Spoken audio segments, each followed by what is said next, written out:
This is Manqi. I'm a Marie Curie Fellow at Oxford. Thanks for being interested in my talk. Today I'm going to talk about the signal of density dependence in individual traits across a complex life cycle. This question is driven by a practical conservation problem. That is, how can we predict the decline of wild populations?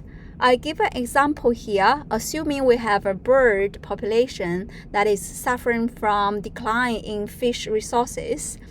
So we might expect the bird population will respond if the fish population keep decline, but it's not responding immediately, but shows a legacy effect.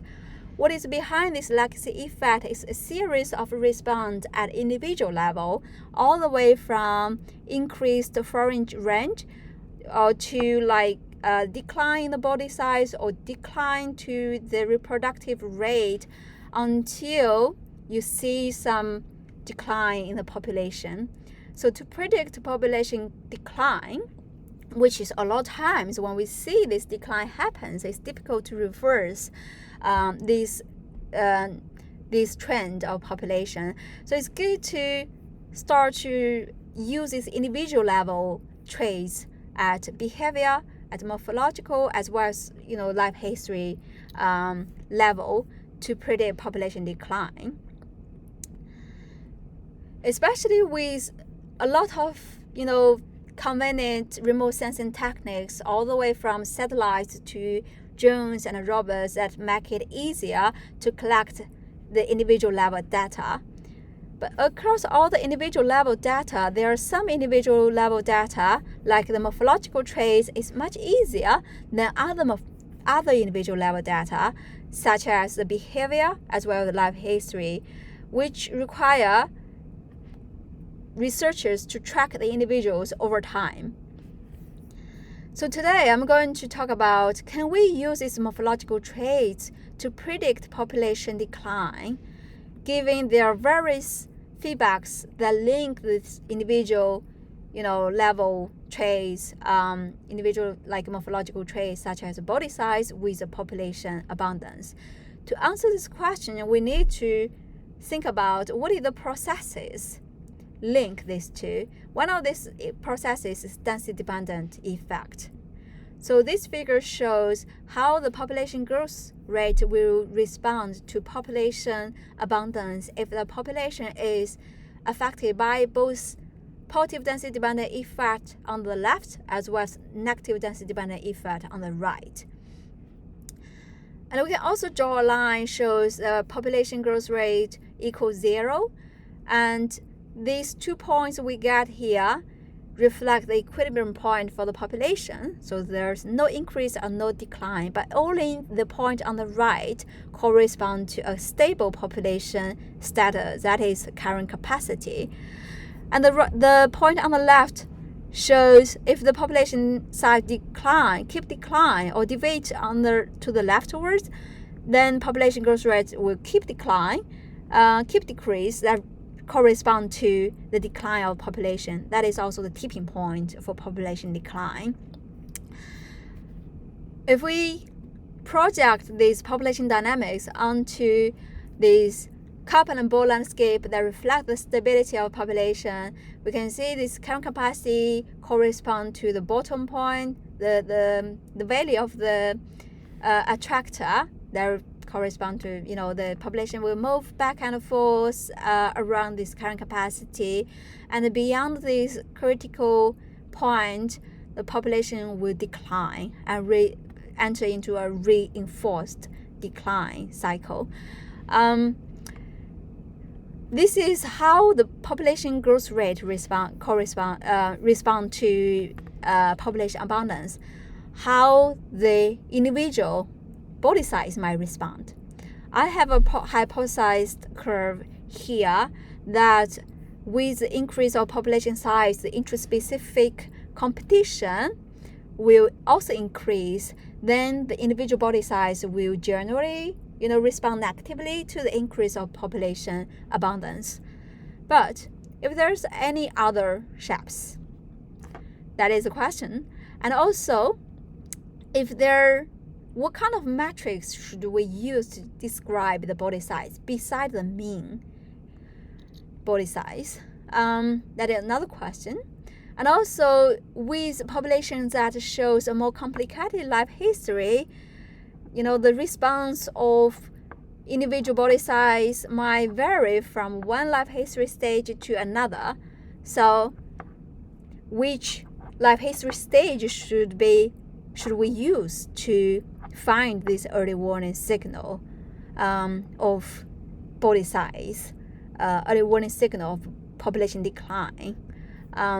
So that is a question we try to address in this talk. We use this model species called bob mites to answer this question. As you can see, the bob mites have a very complicated life cycle, and also a lot of this life cycle is quite plastic, which is indicated in the dash line. We rested these 3 bob mite populations in the lab for a whole year. The diversity covered a dozen of generations, and all the population were supplied with constant food resource availability. As you can see, all the 3 populations follow a logistic population growth rate that we can easily find the current capacity as well as a half current capacity.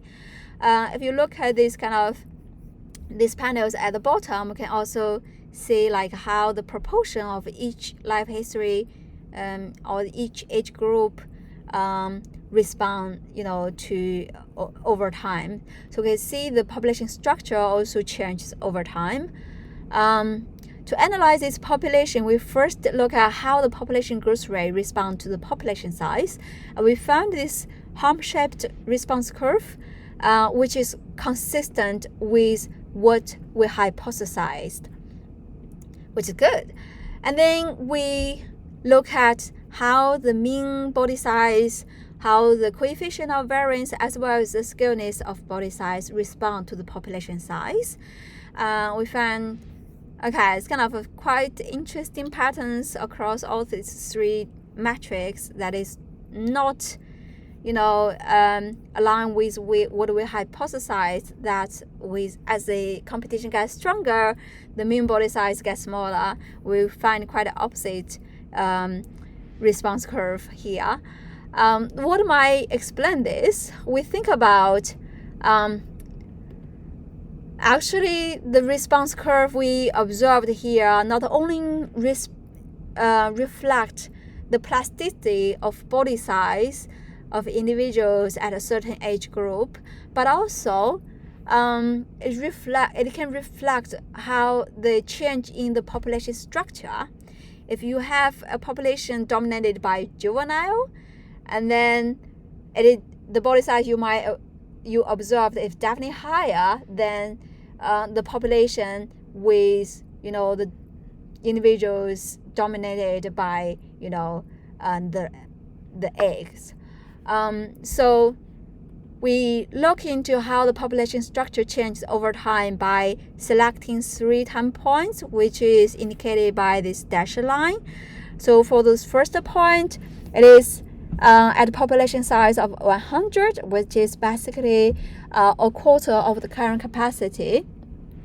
So we see most of the individual body size distribute at these 2 ends of body size gradient, and over time, as we got to the population size of 140, then we get more juveniles shows up, and later on, once the population size stabilizes, we get most of the individuals are juveniles with very little adults and the eggs. So there's a change in the population structure. They explain why the mean body size increases the population size, because you get more gradually more juveniles over time, and also the coefficient of variance will be smaller as you get most of the individuals centered around the juvenile, and skewness of the body size distribution is smaller, as we can see from this distribution. So we conclude the population level body size matrix reflects mostly of this structure change, population structure change. When we break down the response curve into like life history stage level, we can find individuals that correspond negatively. So this kind of the color shows the correlation coefficient of individual body size from each stage group to the total number of ex-juveniles, the total number of adults, as well as total population size. We can find most of this negative correspondence was observed between like individuals at this late life history stage, which is not surprising because they have a large body size. They might require more resources to maintain their body size, and it must suffer more from the competition. We also look at the body size response to population size at each life history stage. We can see the individuals, there's a consistent like negative response, all the body size from these 6 life history stage are responding negatively to population size. And then for other early life history stage, there's no consistent trend in their response of body size. And we look at the coefficient of variance, and no clear trend also across all the life history stage. So to conclude, we found the mean and variation of body size at the population level reflect population structure shift rather than plasticity of body size. And also the mean body size of individuals from late life history stages responds stronger to density-dependent effect. That also means they can be a better indicator for population abundance or population decline. With that, I would like to thank my collaborator Isabel and Jack, who collected this data, and also my supervisor Rob Sergio Gomez, who hosted me in Oxford. If you have any questions, you can drop me an email with this email address, or you can drop me a message on the app at BES. I would like to reply on the map, or discuss this project in person if you are interested in. Thank you so much for your attention.